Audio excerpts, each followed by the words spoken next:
Today we are going to discuss on stress and conflict.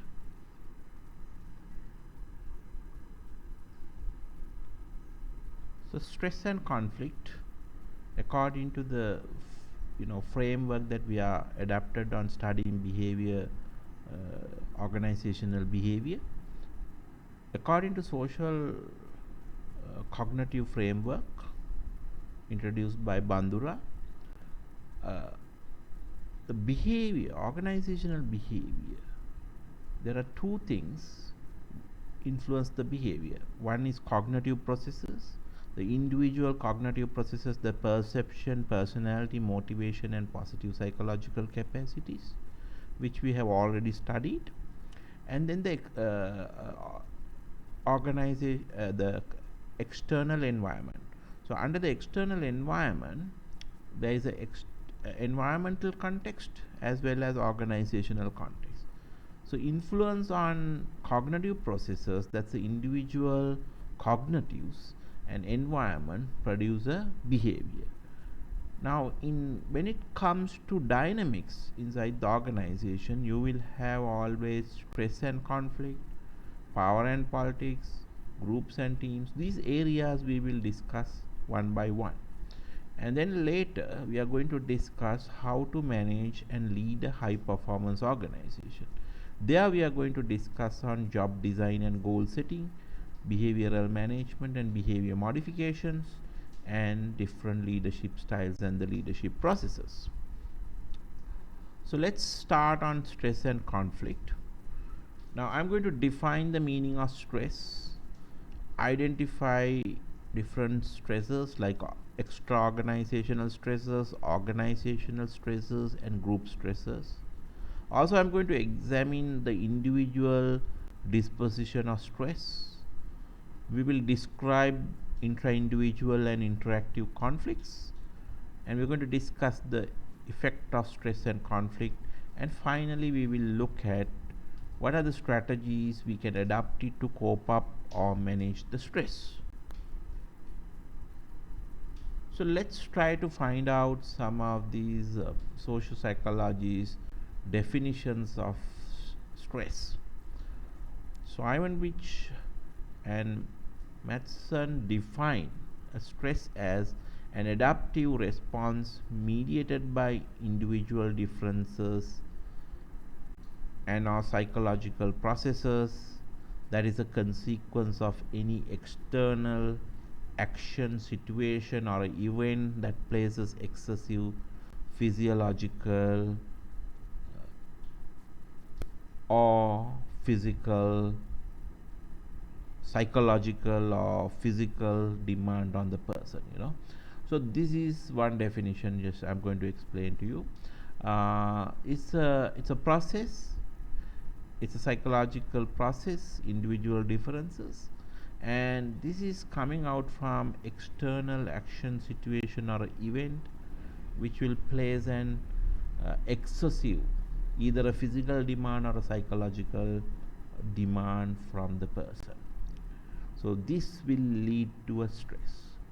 Another definition that I will discuss on Newman, a condition arising from an interaction of people and their jobs and characterized by changes within people that force them to deviate from their normal functioning.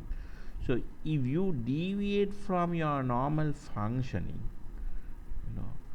and when you interact with the people in their jobs, these deviations, if you are forced to deviate from your normal functioning, this could create stress.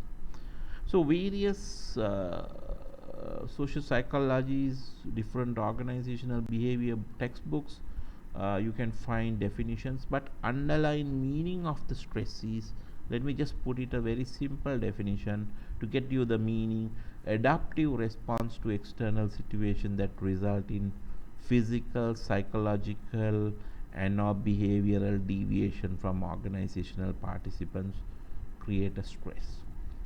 But again, that you need to understand, this stress is not simply anxiety or a worry. Stress is not simply a nervous tension. Stress is also not necessarily something damaging, bad, or to be avoidable, because certain minimum level of stress is required for your normal human functioning. uh, so it's not just worry or anxiety, or it's not just a nervous tension. uh, so stress is normal, but when it often quite healthy, you require little level of a stress for your normal functioning. If you don't have a little stress, that you will even not get up early in the morning and go to work. So stress is, to a certain level, it's healthy, but when it goes up and you are not have the ability to cope up with stress, then that begins to let you down. Then we may call it you are heading into burnout. But when it comes to discussion on this stress, there are different school of thoughts on this stress. Some yogis, when we go and talk to them, and they say there is nothing called a stress. If you are doing something which you really enjoy, it doesn't add any stress. So that's true to a certain extent. If you are doing a job if that is your passion, then it may not add stress. So that's what we will always mentor the people. We will tell them to figure it out a job which is your passion.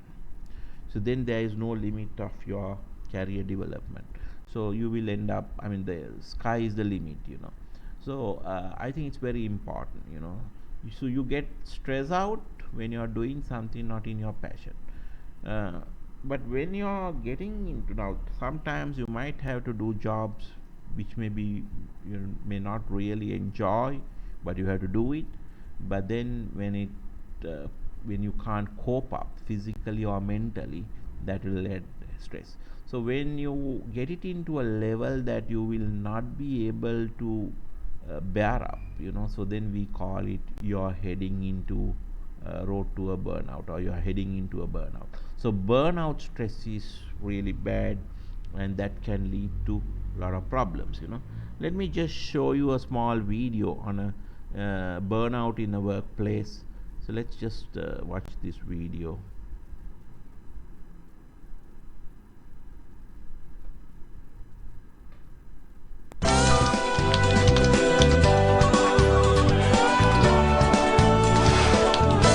Just irritability, I guess, a lack of patience.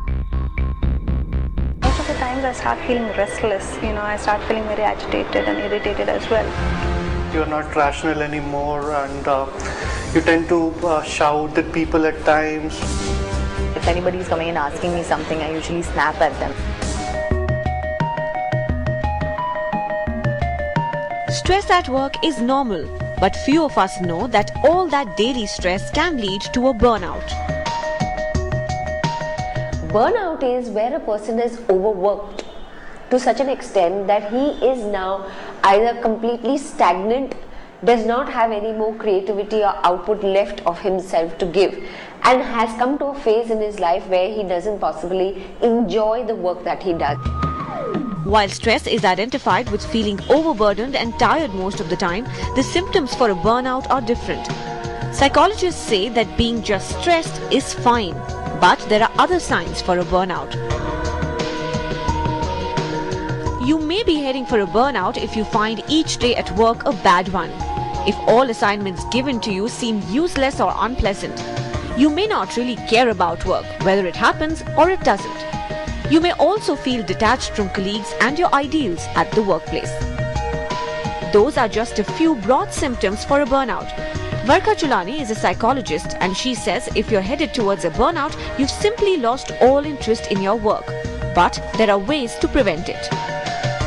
I think one of the faulty philosophies most of us workers have is we go to a job asking what we can get from it. If you want to prevent burnout, I think the best way to do is to challenge yourself and ask yourself what you can give to it. I will never burn out because every day is a new creative learning experience.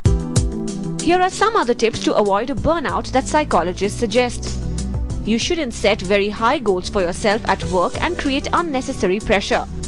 It would be good to talk to your supervisor to decrease your workload. You may want to work on different projects to get back your interest. It's also important to spend more time with your family and friends and talk about how you're feeling. If nothing works, it may be a good idea to take a complete break from work. There is an optimal level of stress required for a human being to function. If it's too low, he doesn't work. If it's just right, he works. If it's too much, it goes to distress. So stress at work is a reality. Manage it well and you'll see your productivity rise. Lose control and a burnout could well be on the cards. At the workplace, I'm Radhika Bajaj for UTVI, Mumbai.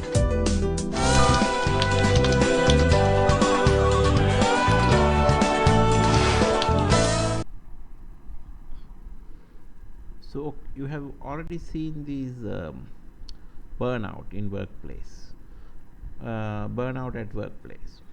Now let me just show you another video at a burnout in a workplace. This video is a typical example of sometimes you faced in family businesses. So if you are working for a family business, and if you have started the business with your friend, and one day then when the company become bigger, and then your friends started thinking about introducing your son to the business, at that moment you are getting into a little bit of a conflict, because the reason is sometimes father think son can be the CEO of the company and he can manage it better, but sometimes with less experience, and if you don't introduce the son in proper way, then with with less experience, he will try to do properly micromanage the organization or create some sticky fans, and that will lead to a lot of problems for the senior management, and sometimes senior management will get it into a very high level of a stress, and sometimes they might leave. So this is evident in most of these family organizations. At one stage you are getting into this burnout level, or you are getting into unwanted stress, because when you get people who does micromanagement, and when they have the lack of skill, they can create sticky fans, because other employees know that you got to work with that man because he going to be the one day the owner of the company. So this is I will just show you that video. Let's look at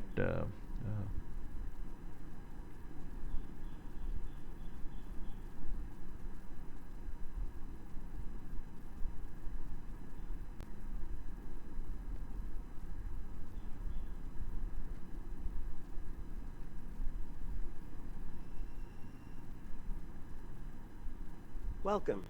Today we begin with the first of 3 programs on preventing burnout. Today's program is about burnout prevention strategies for surveyors. For our next presentation, we'll be looking at burnout prevention strategies for caregivers, and finally, burnout prevention strategies for providers. As always, we'll be demonstrating our points with a few short scenarios that illustrate healthy and not so healthy ways to respond or prevent burnout. A word about burnout. The term burnout was coined by Dr. Herbert J. Freudenberger, a New York psychotherapist. Dr. Freudenberger wrote a book, Burnout: How to Beat the High Cost of Achievement, which was published in 1980. Dr. Freudenberger used the metaphor of a building that has been burned out. Quote, "A once throbbing structure where once there had been activity, now only crumbling reminders of energy and life." Dr. Freudenberger identified these symptoms from observing his clients. First, loss of meaning in their lives. Second, inability to get along with family, friends, and coworkers. 3, disillusionment with marriage or career and being tired and filled with frustration, while at the same time needing increased amounts of energy to maintain the pace set. This cluster of symptoms is based both on the work environment, the work itself, and the individual. That's very important to keep in mind, especially when we face situations that are beyond our control and which require us to cope if we are to thrive. We'll be looking at an example of what I'm talking about in a few minutes. Now, although burnout is not included in the Diagnostic and Statistical Manual for Mental Disorders, or DSM-4, published by the American Psychiatric Association, and so is not considered a valid diagnosis, the symptoms of burnout are similar in many ways to depression, anxiety, and a disorder called somatization disorder. And I'll be talking more about that toward the end of the program. Without any further delay, let's take a look at Arthur Benevolent and his healthy and not so healthy responses to the same stimulus: organizational stressors that pose an influence on either provoking a burnout response or a coping response. Arthur Benevolent has worked for the company for 18 years. He is highly competent, conscientious, and is highly regarded by his coworkers, who frequently seek his advice about coping with the many changes the new owners of the company, the Carl family, have introduced since acquiring the company 1 year ago. The old hunt and peck. Sit down, sit down. What's up? As soon as he graduated from private university, Charles Carl, the 23-year-old heir to the Carl fortune, was appointed by his father, James, who is the CEO, to be the supervisor of the section where Arthur works. James wants Charles to learn the business from the ground up, and especially to learn from Arthur, whom James sees as a highly valued resource to help with the changeover to the new corporate culture under Carl ownership. However, all James tells Charles is that while Charles is Arthur's boss, Charles should see Arthur as a mentor and advisor, much as he is to the other staff. Charles, even though you're going to be the boss, I want you to look at Arthur as a mentor, as an advisor. No problem. You got it. Unfortunately, James mistakenly believes that just by making a pronouncement that Charles should look to Arthur as a mentor and advisor, James needs to do no more. James does not monitor his son's entrance into the work life as a supervisor with dire consequences. That my combined drunken fraternity does better work than you do. You, red tie, yes.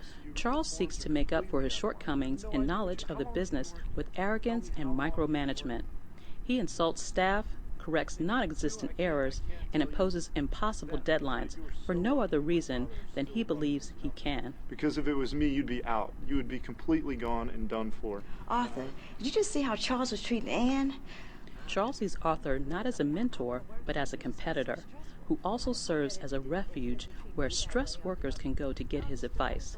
Charles knows that his father sees Arthur as a great resource to the company, and so he starts to attempt to undermine Arthur's informal status.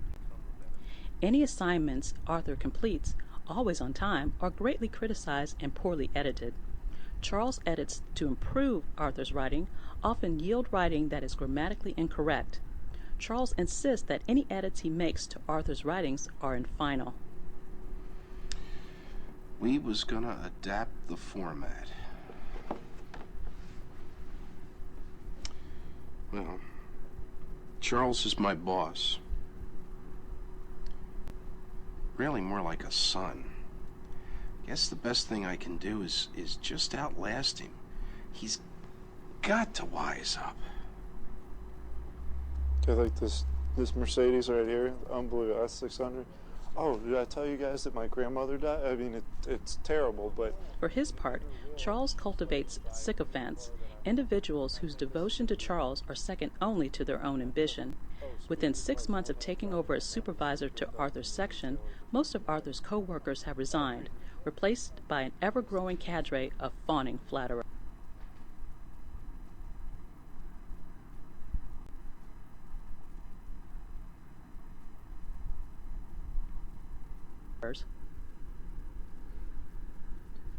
Okay, so let's look at how do we prevent burnout. So let me just show you another small video for preventing burnout.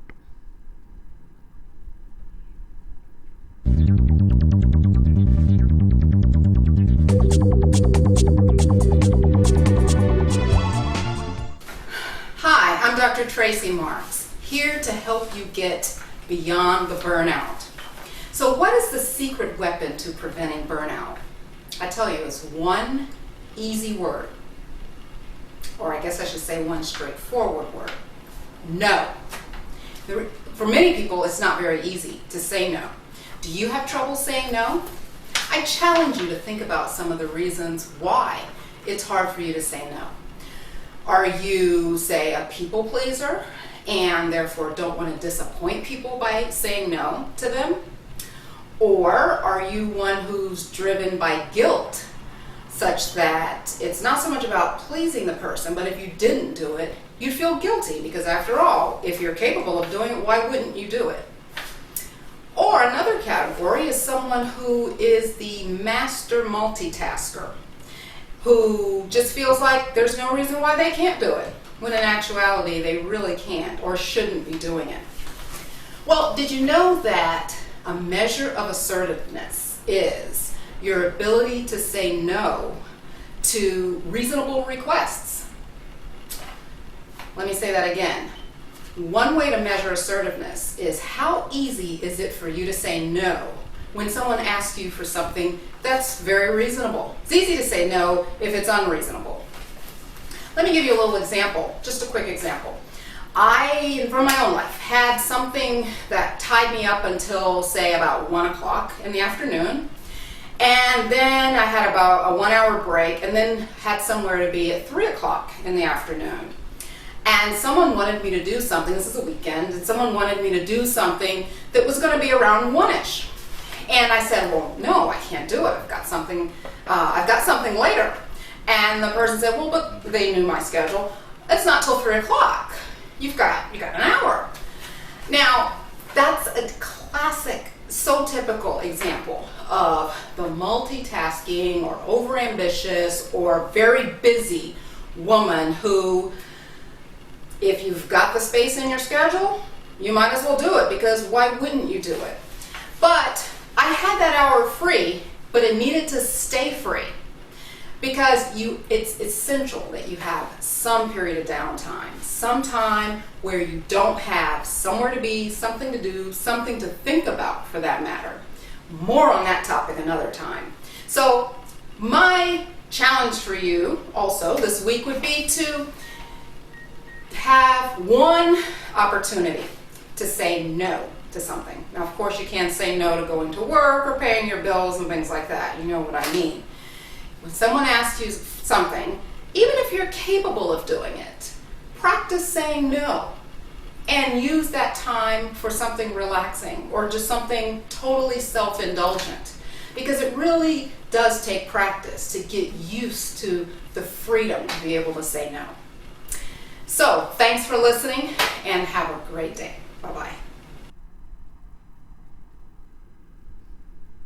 Okay. So let's look at the causes of stress. So causes of stress affecting your occupational stress. These are the categories, extra organizational stress. It's beyond the organization, outside the organizational stresses. And then the organizational stresses. When you're working for organization, the stresses coming from the organization. And the group stresses. And then the individual stresses. So these stresses will add to your job stress. So if you look at, the outside the organization stresses are called extra organizational stresses. Societal stress, technological change stress, So when technology change, it adds stress to you, because, when the things change, the technology is, especially information technology, is very disruptive. And you all know that, these, if you take the transportation, taxis, companies, few years back, 3 years back, Budget Taxi is a very big company, wasn't? But now Pick Me and Uber dominate in the market. So now just imagine that if you had worked for Budget Taxis as a senior managerial position, how much of stress it will add it to you, because the technological changes and the disruption coming out from these O2O applications, online to offline applications such as PickMe and Uber.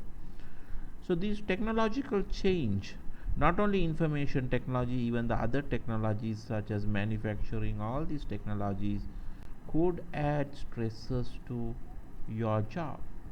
Because with this change, if you are not being able to adapt it, you will be having a huge stress coming from the extra organizational stresses. So globalization adds stress. Whether you like it or not, global organization will operate in your home country. PickMe has to compete with Uber. So these are all adding stress. The family, when you relocate, economic and financial conditions, race and class, community conditions, all these will add stress. So these are nothing to do with the organization, it's extra organizational stresses. And the second level of stresses coming out from organization, the job stress. So organizational stresses comes from these four areas. One is organizational processes, administrative policies and strategies, working conditions, organizational structure and design. Now take one by one. Organizational processes. If you have tight controls, the only downward communication, the top management send memos, circulars that you have to get going, and little performance feedback, and every decision may get centralized, maybe headquarters, and you are not allowed to participate for the decision making. And appraisal system is punitive appraisal system, that they are waiting to punish you. They're trying to find a fault on you in your appraisal system. So this type of processes, if you have in your organization, that will add stress. Because for a single thing to get it done, you have to talk to the head office, headquarters, and the decision will be made by them. So because of organizational processes, that will add job stress. When I talk to a couple of people, they said we have a very tight control of our approval process. There are 12 levels, for that to go through. Even to get things done, it will take a little longer time. This is adding stress because of the processes. But I asked him, do you have a good enterprise resource planning applications like a ERP application? They said yes, they have it.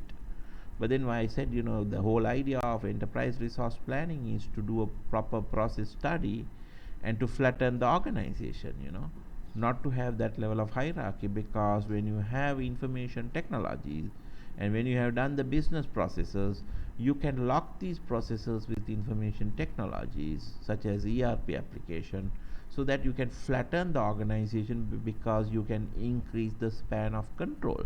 A single person can control many people because thanks to information technology, because information technology can add basically tight control, because you can't get the approval because if this previous person hasn't processed it properly. So this can be locked. So then when I asked this question, they said yes, we have done these things, but we have probably not looked at business process re-engineering or business process design properly. So these things can add stresses to you.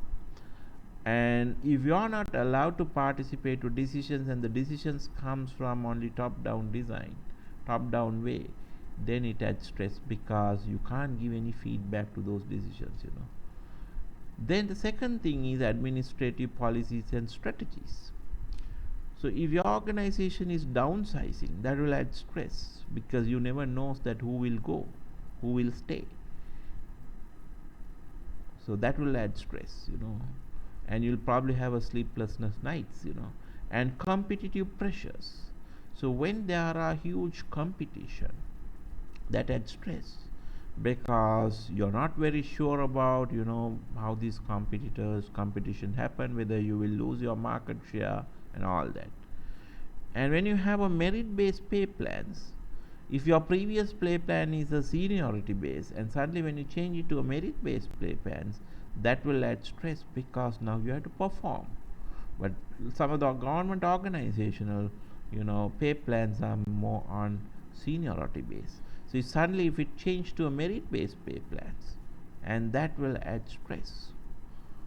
And rotating work shifts, and when the work shifts are getting rotated, sometimes if you might have to work on night shifts. So if you are not very much a good person, your biological clock has issues and working in night, then you probably have a lot of stress. Bureaucratic rules. So bureaucratic rules would add stress.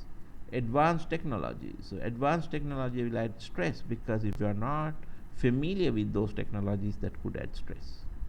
And then the working conditions, if you have to work for a crowded area, it has a noise, heat and cold, polluted air, strong odor, unsafe, dangerous working conditions, poor lighting, physical or mental strain, and you have to work under toxic chemicals or under radiation. So you might work for a nuclear plant closer to the nuclear chamber, but you get paid very well. You're happy with the pay, but your working conditions, you get a lot of stress. Organizational structure and design. So when you have a centralized and formalized structure, so that will add stress. When in your organization has line staff conflicts, every day when you go to the organization there are a lot of line staff conflicts, that adds stress.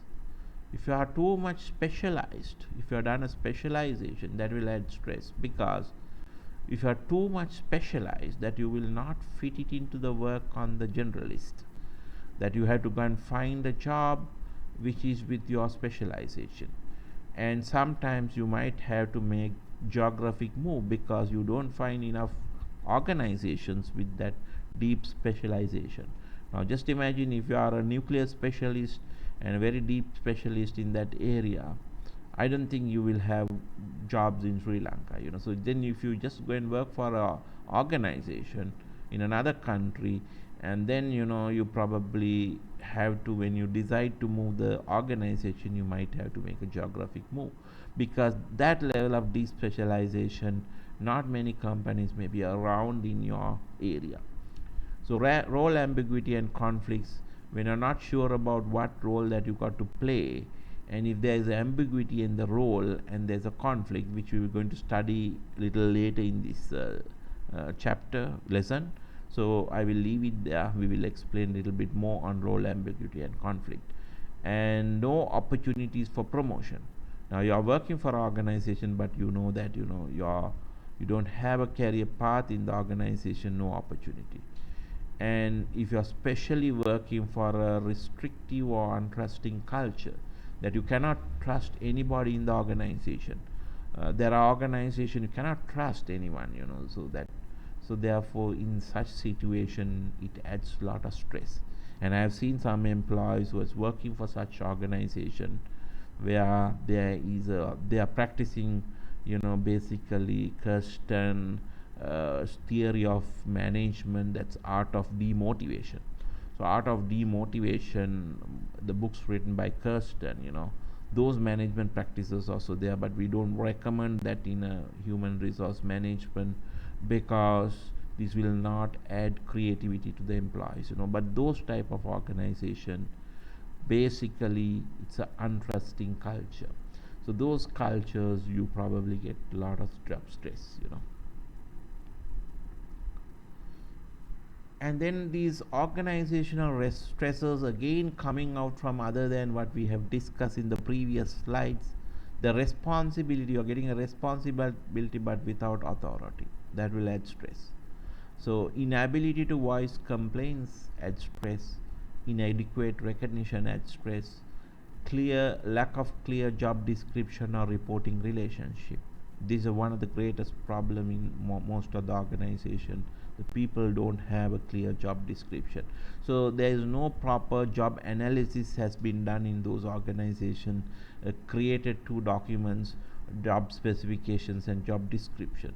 So job specification is used for recruitment purposes, and job description is given to an employee after he recruited.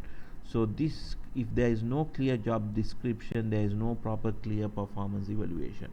So then there is no proper way to do performance evaluation, and if you don't have a proper reporting relationship, the reporting relationship could be metric structure or different structures are there, but it has to be very clear to whom you should report.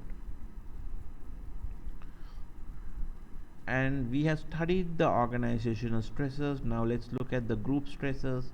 So when you are in a group, if your group has a lack of group cohesiveness, that's the bond, togetherness bond, this affects especially at the lower level of the organization. So this, when you don't have a proper cohesiveness, like moral spirit within the group, that will add stress, especially at the lower level of the organization. But when you climb up in the higher level of the organization, even if you are not there, you can handle it because you are now matured, But lower level of the organization, sometimes employees leave organization because they said there's no good moral spirit or a cohesiveness within the organization. It's so divided, and it's not a very good place to work, And lack of social support is another thing at stress. By sharing their problem and joy with others, they are much more better off, So you need to have a social support. And I have worked for an organization, and they said, our organization doesn't have a gender balance. We have less females working for organization, and they were trying to get females to have this gender balance, but they failed to do it. But then they realized, when I told them you're having a lack of social support. So when you get one or two, and if the majority is men dominated organization, they will have a lack of social support. So they can't share their problems and joy with others, so that leads to them to leave the organization. So that's very important, so having a social support, so otherwise it adds stress. So let's look at the individual stressors. So individual stressors are the individual employees are getting stressed because due to one reason is the personality issues. I mean, there are different personality theories, big 5 personality theories which we discuss. If you are not doing a job that really you are enjoying with your passion, big 5. So let's say if you are a introversion, timid person, if you are given a job to do sales, which is required extraversion characteristics, you may get a lot of stress because that's not the right job for you. So individual stresses comes out based on the personality. But very early theory on personality is there are people with two types of personality, type A personality and type B personality. Type A is you take responsibility. I mean, higher percentage of managers are type A, but they get more stress because you take more responsibility, you get stress. But type B personalities will have less stress at the initial stage because type B people are not concerned about time or not concerned about work, and they play for fun, not to win. So they will not have stress in early stage of life because when the people like type A, they are always moving, walks rapidly, eats rapidly, talks rapidly, and cope up, basically is very competitive, really take responsibilities. Those type of people will have stress. But type B people at the early stage, they may not have stress, but when they work for a long period, they get stressed because they'll have a less promotion opportunities because they are not taking very serious about the work.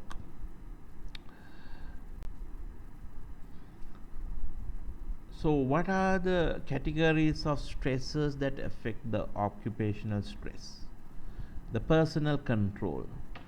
And if the people has, when we studied this under personality, people has two types of people: internal locus of control and external locus of control. And we studied the people with internal locus of control, they can control what's happening to them.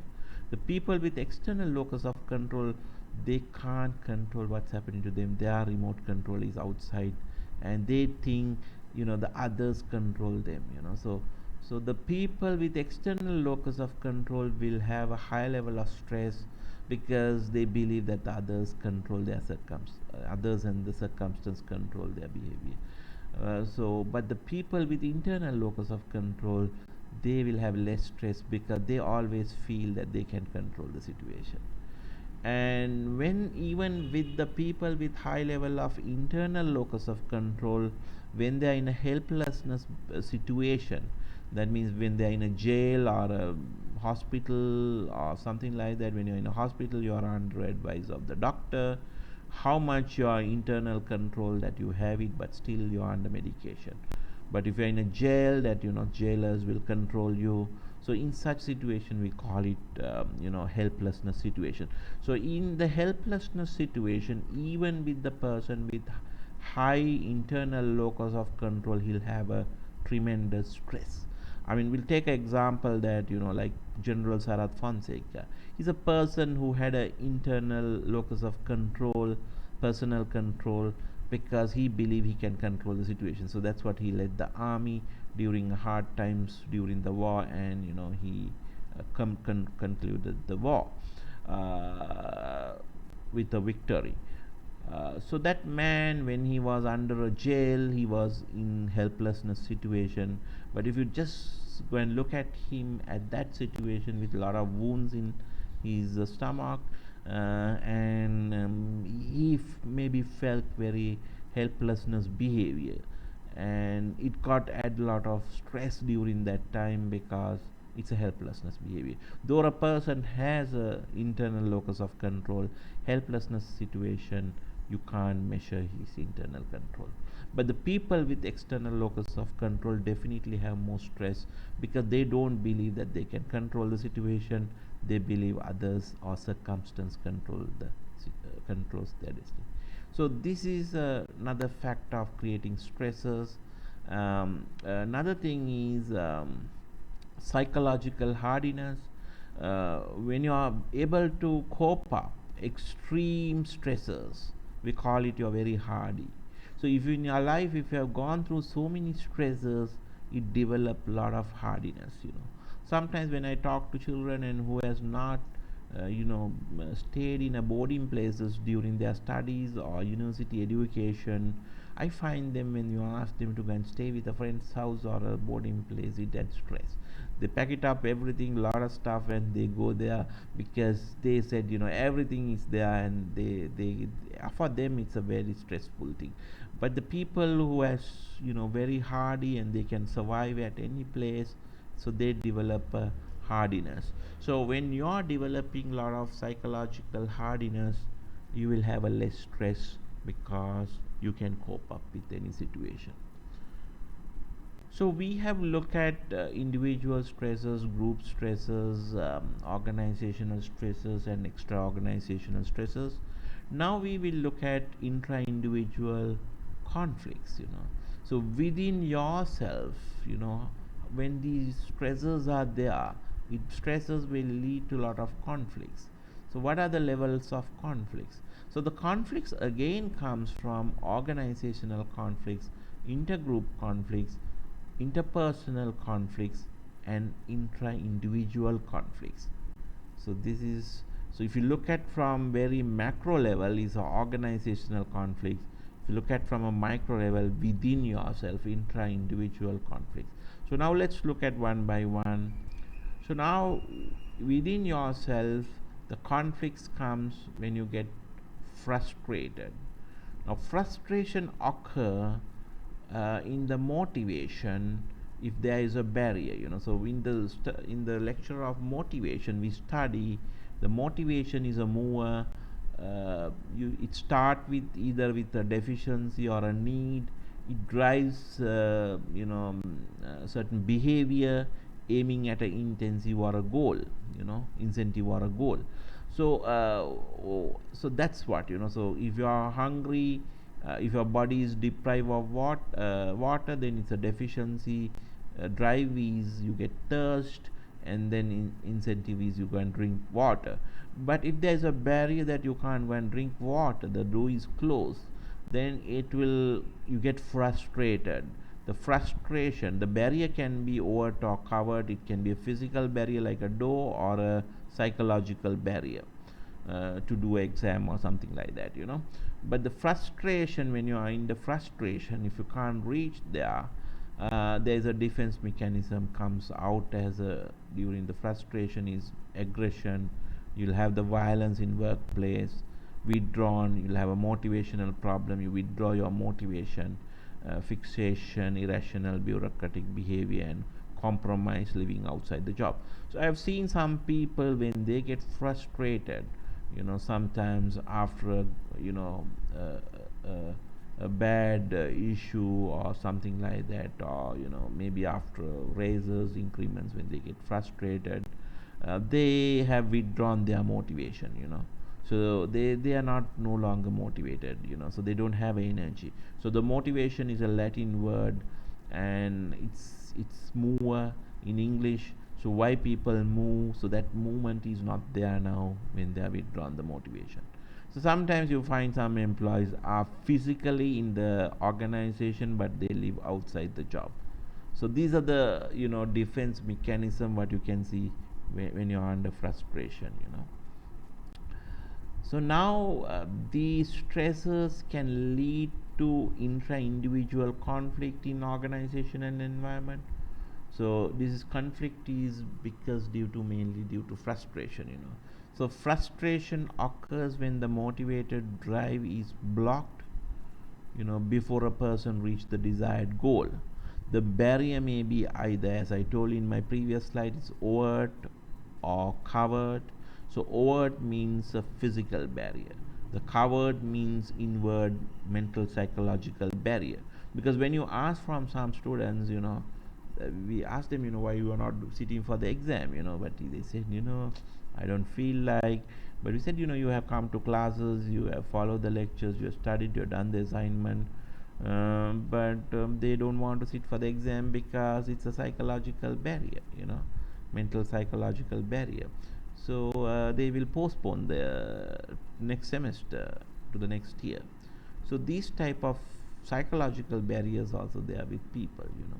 So now just let me show you a small video on conflicts due to the stress.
So let's look at intra-individual conflicts. So within yourself conflicts, we looked at individual conflicts. Now let's look at within yourself intra-individual conflicts. So that conflicts occur due to goal conflicts or role conflicts and ambiguity. So there are two ways it will occur intra-individual conflicts. One is a goal conflict, other one is a role conflict and ambiguity. So let's look at the goal conflict. When you have a goal that has both positive and negative features, or two or more competing goals, then you will get it into a conflict. So there are three ways you get it into a conflict on a goal: approach conflict, approach avoidance conflict, and avoidance conflict. Approach conflicts is individual is motivated to approach two or more positive but mutually exclusive goals. Now for example, if you have to go to a Europe, you want to see, shall I fly or take a boat to Europe?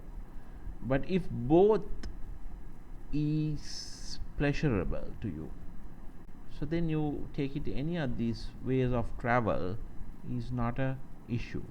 But if you only like to fly,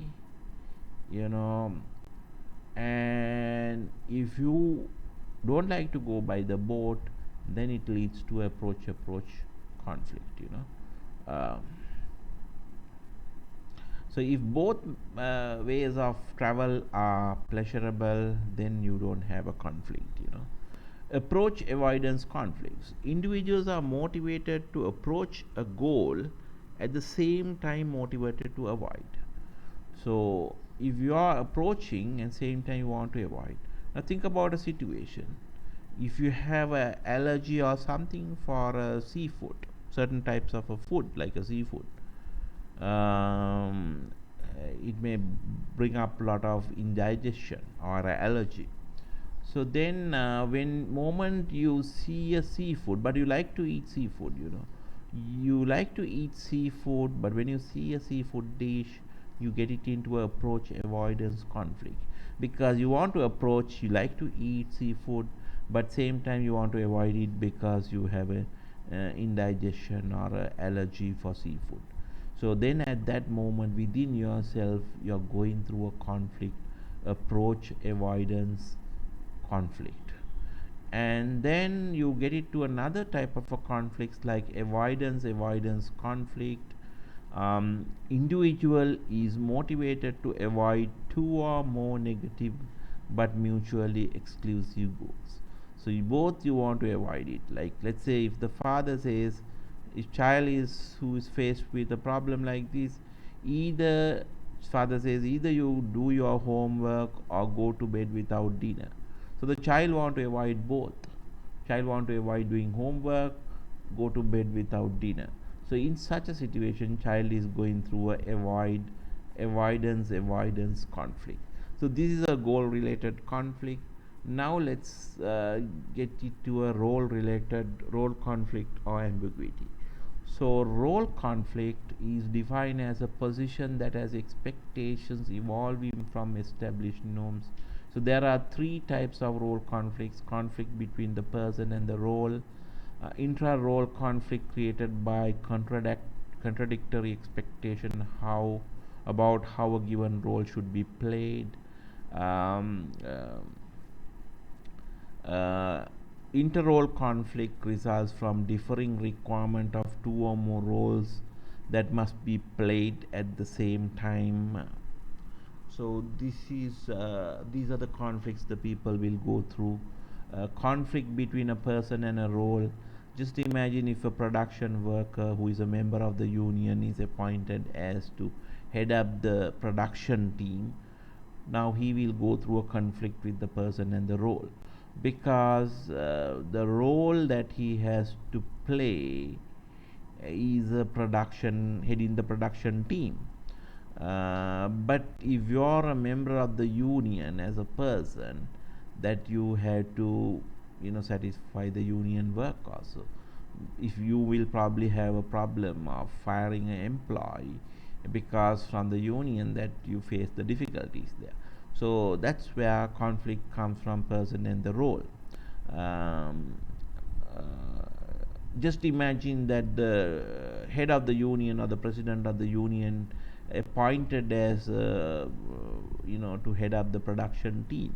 That lead to a person and the role conflict. The person is a head in the union, but same time he has to do the role. Both roles are having problem conflicts, and intra-role conflicts created by contradictory expectation about how a given role should be played.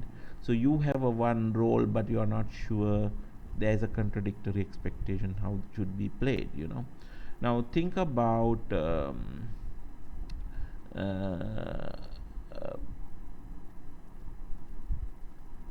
uh, think about a cricketer that if you ask him to go and play and get high, fastest 50 or keep a very high run rate, but at the same time maintain a high average, that would be very tough. So if you just ask him, okay, have a runner ball batting and same time keep an average of 50 or something like that for the whole series, that will be very tough, because there may be very less players in the world who has done that. Because you got to face the bowler and you're going to take a challenge and you're going to do a little bit of a gambling and hit the fast bowlers, and let's say if you are an opening batsman, that you're going to face all the fresh bowlers, and then when you're taking a risk and play, you can increase the run rate, but same time to keep your wicket and keep the average going may be a difficulty. So that's what in World Cup 1996 we have given a role to Kaluvitharan and Sanath Jayasuriya. It is not a contradictory requirement. We have told them basically you can gamble, so that we have given a cricket a new rhythm, because in the first 15 overs the fielders are within the close proximity. So these both players went and hammered the opening bowlers, and even if they take a less average, that's still okay. But if you get a 50 or 60, then I think they'll give a very good start to the match, So they started 1996 World Cup like that, and we end up with got the World Cup. And many of the very senior bowlers, who got retired because this pair has been hammered them like nothing in as opening pair, and I can see that the semi-finals with India, how it went on, so but that's not a conflict, so then we have eliminated that contradictory expectation about how a role should be played, so we have told them, given them a license, go and play them, give a best shot, because after that all the players comes out to the screen, like Guru Singh, Aravinda De Silva, Arjuna Ranatunga. We have a very good batting line, Roshan Mahanama. I mean, they are players, they can stay in the crease and play a good runs, so you two go and hammer the bowlers and do a little bit of a gambling, and if we get a very good start, we could have been end up with a good score. So the third thing is inter-role conflict results from differing requirements of two or more roles that must be played at the same time. Now think about a lady who is working for a company, computer company or IT company, and she has to work from 7 a.m. to 11 p.m. So the whole long working hours led to a breakup of relationship, because by the time when if she's married and if she has kids, by the time when you leave the home, to reach the office at 7:30, you might not see the faces of the kids because they are sleeping. By the time when you're coming to office at 10:30 p.m., they are also sleeping. So that will lead to breakup of the relationship within the family. So this is a intra-role conflict resulting from differing requirement. So she has to play as a wife, as a mother role, and then the office role, and this two has a differing requirement, that two or more roles has to be played at the same time. So that will create a conflict for her, that will add stress. I mean, I can give you a very simple example. The previous president, Maithripala Sirisena, he also went through so much of a conflict within himself, because he has to play a differing requirement, two or more roles at the same time, because one side in 2015 election, he has came up as a UMP candidate and as a president and got elected, and then he has a duty because he has won from the UMP votes. Then he has a duty to serve UMP. So he was basically, listening to the Prime Minister Ranil Wickremesinghe. But same time, according to the SLFP constitution, whoever get elected as a leader automatically get the party chairmanship. So that he became, according to the constitution, the party chairman of SLFP. So then he has to lead SLFP. I mean, same time he's the head of the state of UMP government, So he has a inter-role conflict. These two differing requirement you have to play at the same time could lead to a problem, because SLFPs may not like it because he has defeated Mahinda Rajapaksa. I mean, they are their candidate. So in such situation, he has gone through a role conflict and ambiguity, and resulted in 2018 October 27th. You can all remember that, he appointed a new Prime Minister, Mahinda Rajapaksa, just to, so that he has gone through, because he know that, he will not have a future with this government, because maybe it's a very selfish reasons, but it leads to a lot of other problems, but we can call it, this is a inter-role conflict resulting from a different requirement played at the same time. Interactive conflicts is interpersonal conflicts, intergroup behaviors and conflicts.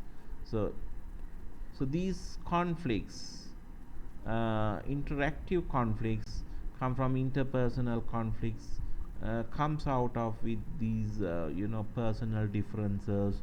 They're coming from very unique background, cultural and family traditions.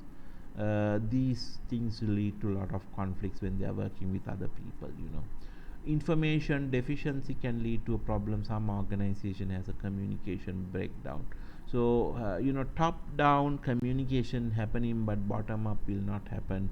There are certain levels that there are highly political players in the organization, so they purposely break down the communication, which leads to conflicts. And environmental stresses, like shrinking resources, or if the organization go for a downsizing, that will add stresses and conflicts. The role incompatibility is another reason for interpersonal conflicts. That's a production manager and a sales manager always has on conflicting situation on inventory issues. So sales manager comes out for a meeting and said, I have an order, I can pick it up an order if you have excessive goods in stock, But the production manager said, you didn't told me that, you are getting an order like that, or you didn't have a proper funnel, or, that's what we maintain a funnel report, so that the production planning can be done, so that you can plan the production based on the sales forecast. So otherwise, what will happen when you go for a meeting and the CEO will look at both of them, and CEO might say there's opportunity to get the purchase order, but the inventories are not there. But that's not the fault of a production manager, but it is a issue with mainly not planning properly. So but these two roles are incompatible. Same way the sales manager and the finance manager's role is incompatible. Finance manager wants more margins. So if he feels, if you have a 40% margin, that company will be good. But sales manager knows with that particular margin, due to the market competition, that's not possible to make. So in such situation, both sides are in conflicts. How to do the pricing strategy, but then I think both has to debate and come to arrive at the right strategy of pricing strategy. So these roles are in the organization is all conflicting. That's what we are developing systems to avoid these role incompatibility conflicts. So when you are planning out production planning, and when you have a good ERP system, and if you have studied the processes very well, that's what we said in the CRM. We plan the sales forecast, and based on that we plan the production. So then if it is a good sales manager, he should have a proper sales forecast. There can't be sudden things such as coming in, because he should have a better understanding about the market. So we will do it that way to avoid unwanted conflicts, so the modern management practices, when you want to design a high performance organization, you got to adapt into the learning from this human behavior, so to how to overcome these issues and how we do this, so these are the ways to handle interpersonal conflicts, and these are the ways where the sources interpersonal conflicts comes up. So sometimes certain organization, you have a position called a conflict resolution manager, so that his job is to resolve these conflicts, So interactive conflicts or intergroup conflicts comes out of competition for resources. Sales department will compete for resources, and then the production department for compete for resources. This competition create a problem. So task interdependence create a conflict, because when there's the interdependence, so you might say, I couldn't do it because of that previous person has not done it, there. So there is, so especially inventory planning is very important for sales. So that if the logistic department has not purchases on proper way and don't go through the proper planning, then it will lead to a problem for the sales team to sell the stuff. And status struggles like rewards, privileges, working conditions all leads to conflict. People want better privileges, better working conditions, and better rewards. So this also leads to intergroup conflict, because some groups complain that the other groups are being looked after very well in the organization. So other thing is overlapping responsibilities create another problem of conflicts. Now, stress and conflict are not automatically bad for individuals, employees, or their organizational performance. In fact, it is generally recognized that low level of stress and conflict can enhance job performance. Let me give you an example for such thing. And we all know about Mr. Andhra Bandaranaike. He was very lucky enough to born in a family, very reputed family, Bandaranaike family, and both mother and father, both of them were prime minister, and his sister Chandrika Kumaratunga also was one time a president, for 2 times actually, for 11 years she was a president. And he's born in a family, and then father was a prime minister for so many years, and then the mother took over from 1970s to 77, and then 1994 again sister became the president of the country. So he's so lucky enough to be born in a family with both mother and father is a prime ministers, and he's very highly recognized person, and all you all know that he studied in Oxford. Studied in Oxford or Cambridge, I think Oxford, yes. But every time when he go for a general election, he's in the number 1 in Gampah district list. He doesn't have to go and address even a single rally, but he will be number 1 because of his the parents' popularities and all that, but during Chandrika Bandaranaike Kumaratunga's time, he was the tourist minister of tourism, and during the tsunami time, he was not in the country, he was in United States. One day Chandrika Kumaratunga was looking for Andhra Bandaranaike, and he called the party secretary Maitripala Sirisena, inquired him where this brother is, and he said he's in US. But then she told him that you should call him quickly, because there are a lot of tourists that got affected. But when you just call him, he didn't take it that responsibility. He was not so responsible. He stayed for another 2 weeks and came back. So I think it's very important to have a little bit of a stress for a normal functioning. Otherwise, he had a great opportunity to become a prime minister or a president in this country if he had some level of a stress. So when a person is not going through that level of a stress, it will not bring up a normal functioning. And but higher level of a stress and conflicts lead to physical problems like physical health. Your immunity system will go down, especially you get gastric and type of problems. So people sometimes comes and say, I have like fever when I go home at evening, but actually they're getting fever, but there's no real problem that the system is properly functioning, but immunity system goes down because of the stress. So stress is one of the causes for gastric even. They said it's not that you're not taking the food in normal regular intervals. Due to stress also you get gastritis. And psychological problems such as anger, anxiety, depression and tension, all these are causes of stress and conflicts. And then the behavioral problems, such as some people find it very difficult to sleep, they will have a sleeplessness. Some people have an increase in smoking and drinking, and there is also, we found that there's a relation between stress and absenteeism. Sometimes when the people say, I'm not coming to office, I'm like feeling sick, then when you call that person, ask you, why do you really sick, what's the problem, and they said like feeling fever, and I like getting fever, but he has not got the fever, but since he's under a stress, he don't feel like coming to office. So these type of problems are creating a lot of absenteeism. So absenteeism is that without informing or without a prior application of leave, that you don't come to office. This problem is that you have not planned, the organization has not planned for that, otherwise we will allocate another person for your job.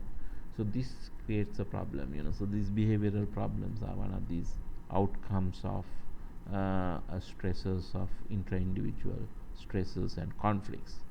And how do we cope up with stress and conflict? So these are some of the individual coping strategies. Do exercises. Exercises will give you fitness, that will bring a lot of confidence, and that will leave out the stress. Do jogging and all, that will be a good thing. So relaxation and meditation is another way to do stress relief. So people who are doing yogi, and when you get yogis who does a lot of meditation, and you can see that they have less stress because they can see things better when your mind is calm, so that you can handle the problem better. So you develop a lot of skills, cognitive resources. So behavior self-control, like controlling the situation instead letting the situation to control them, is a very important thing. So develop a lot of internal locus of control in order to control this situation instead of allowing situation to control you. So that will have a less stress. Now let's look at countries during this COVID-19, the coronavirus situation. Some countries like Italy is going through a lot of problems because they did not control the situation. Now the situation is controlling them. And a lot of cognitive therapies are there to cope up stress. One is to build the self-efficacy, that is confidence. So when you are confident, you will have less stress. When the political leaders are confident and when they have prior experience, they will have less stress to handle situation. But if you are not very confident, you get panic and you will have a lot of stress. And networking is another way to reduce the stress. You network with your friends, families and all that. Share your problems, joy, happiness, issues and all that. They give a lot of advices to you, and that will take it out some of part of your stress. So this is about stress and how to manage or cope up with stress. You can read more textbooks. I will upload to the University Moodle a couple of books on how to handle stress. So thank you very much.